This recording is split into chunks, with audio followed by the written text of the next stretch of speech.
Hozirgi kadrlarda ko'rgan mashinangiz aynan shu mashina bo'ladi.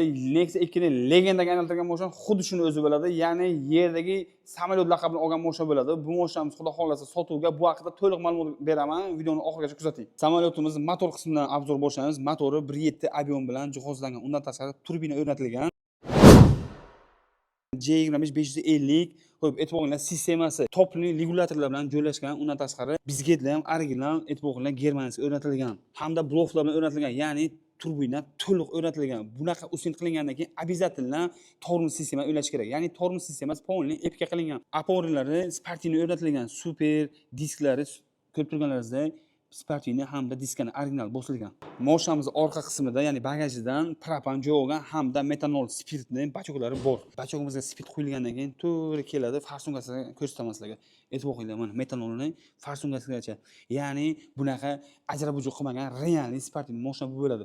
Mashinamizni xo'sh kuzovi 115 mingta yuragan, motori 5 mingta apkatadan yaqindan chiqqan. Xudo xolasa mashinamiz yili 2015-yil ishlab chiqarilgan. Mashinamiz salon qismlarini ko'rib boramiz. E'tibor qilinglar, BMW rullar o'rnatilgan, abagriflargacha ishlaydi, rullar abagriflargacha ishlaydi, Carrozero, magnitofonlar, ustun kolonkalar, ularni aytmasam bo'ladi, tablo tuning. Xudo xolasa turbomizning datchiklari bo'ladi. Carrozero, magnitofon, skamenkalar, abagriflar ishlaydi. Mashina idealniy, realniy taxlangan. Mashinamiz hech qanaqa barter bermaydi, naqdga savdo bo'ladi. Naqdi $10,000 bo'ladi. Opsiyaga egalar nomerlarini qoldirganman. Yana batafsil ma'lumot olasiz, xudo xolasa telefon qiling, mazza qilasiz. Boy yerdagi samolyot haydamoqchi bo'lsangiz, aynan shu mashina bo'ladi.